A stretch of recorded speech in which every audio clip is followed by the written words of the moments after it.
Welcome to the Practical Playbook. It's a real-life guide on how to optimize your resources, how to learn what's essential, and how to make informed decisions. Today we're going to discuss how you can spend less on a pregnancy.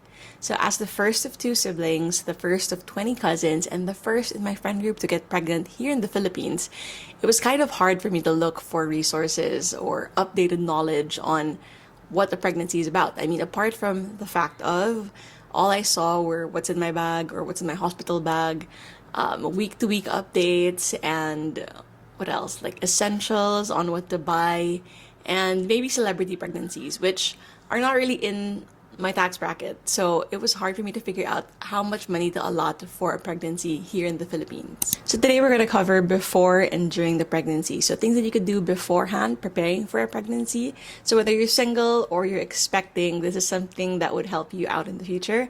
And also what you can spend on during the pregnancy. And I mean, what's essential lang. Kasi ang dami kasing things or list of like things to buy, but honestly, as a mom of a 1-year-old, looking back, I didn't really need all of it. I only needed some of it. So before everything, before you even get pregnant, first and foremost, do you have an HMO, which is a health medical option? Oh my gosh, I don't know what it means. Whatever HMO means. But technically, it's your medical insurance. So how much is your coverage, and does it have maternity coverage? One example is MaxiCare Prima Silver. It costs $8,888 per year, and it has maternity coverage in the sense that it will cover your OB consults and your ultrasounds. For me personally, my OB cost 1,000 pesos per consult, and then the transvaginal ultrasound cost around 3,650 in Makati Med. So every visit was technically for 650. Now in my case, my pregnancy for the first trimester was a bit sensitive, so I had to get a checkup every 2 weeks from the time that I found out that I was pregnant. And then after that, I had to get a checkup every month when it was safer. So imagine how much that can add up. Now with other medical insurance companies like Pacific Cross, for example, which I'm currently with right now, if you avail of a certain package and you're with them for over a year, meaning 1 year has to have lapsed first, then your OB visits, your ultrasounds, all the tests, and even your delivery will be covered in the insurance. Although, syempre mas mahal siya. Now, the second thing you can prepare for is your SSS. So, make sure whether you're employed or whether you're a freelancer or a business owner na nahuhulugan yung SSS mo month to month. At least, I think 3 months for it to be valid or for you to be able to avail of a maternity benefit. But I think if mas matagal ka nang naguhulog, then mas malaki yung benefit na makukuha mo, or it also depends on how much or what income bracket you're in. It is honestly such a big deal, and I'm surprised that no one's really talking about it, but I think I almost got maybe around 70,000 as a maternity benefit from SSS, from the government. There is a benefit to being pregnant. And this is for normal delivery. It was a really big help for our finances, and I can't believe we got money from the government because I'm employed and because I'm pregnant. So the way to do it is, first off, you should have an SSS online account. And from there, you can make a request for a maternity benefit, and it will calculate for you on the site how much you're going to get, whether you're normal or a cesarean delivery, kasi magkaiba yung cost nun. But what happens after that is you submit the request, and I think they verify it. Once they verify it, you can present it to your company, and your company can advance that amount to you so you can get it ahead of time. And then SSS will ask for you to confirm that your company advanced that amount. And when you confirm it, then your company, with their designated bank account number, because they're under SSS, they will be remitted the amount that they gave you. No problem, win-win. I think it only took a month for SSS to return the money to the company, so no worries to the company. They will cover for whatever you give out to your expecting mothers. So those are the things that you can do before you plan to have a baby, or if you're planning to have a baby in the future, things to consider. Now, we're going to move on to during the pregnancy. So we're going on to the first trimester. During the first trimester, you actually really don't need that much. One, you don't really have a wardrobe change because it's so tiny. So don't go crazy buying so many new maternity clothes yet. It's not even going to show. Number 2, The only other thing I spent for, apart from OB visits and transvaginal ultrasounds, which again cost around 4,650 per visit, but this is Makati Med. The second thing that I spent on were supplements. So the amount that I spent for supplements during the first trimester was around 2,400, so 2,400 something, which was like folic acid, suppository, some other stuff. But basically, that was the total amount na, and that actually lasted me a while. The third thing that I spent on was Tums. Tums, the acidity something. It's for when you have high acidity, which is what happens when you're in your first trimester. I wanted to puke a lot, and I had that acid reflux trying to pop up every time. And so I had Tums with me all the time. I'm sure there's a local equivalent. I'll link it down here. But that was really what worked for me, and that's the only thing I needed. So for the first trimester, OB visits, ultrasounds, prenatal vitamins, and Tums. That's it. That's all I spent for. Nothing else. Personally, I also didn't have a lot of cravings during the first trimester because I was gagging almost every time. So I didn't really have an appetite. So nothing changed as much with my meal budget. Now for the second trimester, especially if it's your first pregnancy, you actually also still don't need a wardrobe change. I didn't really wear anything different. I still just wore the same old clothes. It's just that I wore my baggier clothes towards the end of the second trimester. But again, you don't need to buy new clothes. Now, the new thing that I spent on was trying to consciously eat healthier, which again didn't really affect my meal budget. It just made me conscious of what the alternatives are, so no change there.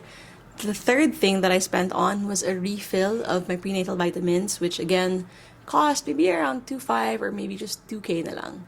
Now the last thing that I spent on that was different for the second trimester was a birthing class. A birthing class is not something you necessarily need, but it might be something that you want, especially if you're worried and you're anxious and you don't know how a pregnancy actually happens.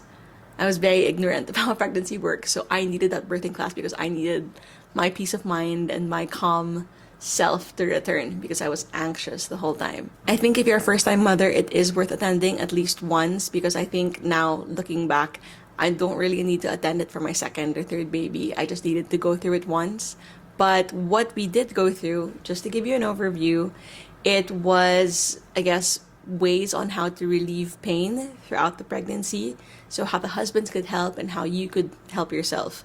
And the second part was just the natural process of pregnancy and how to encourage the natural progress of it, how to curb or how to stop certain medical interventions that they believe would not help the pregnancy. So these are good things to know. Parang what your options are, medically speaking and naturally speaking, what you would choose to allow and what you wouldn't choose to allow. For example, one example is umbilical cord cutting. I made sure that they didn't cut the cord right away after birth. I made sure that they squeezed the cord and pushed all the blood back to the baby because that actually increases their immune system, or it helps boost their immune system. So that was a big deal to me. But again, these are the things that we could talk about in another video. But for now, the cost of that birthing class, which we attended with four other couples, was around, I think, 5,000 per couple.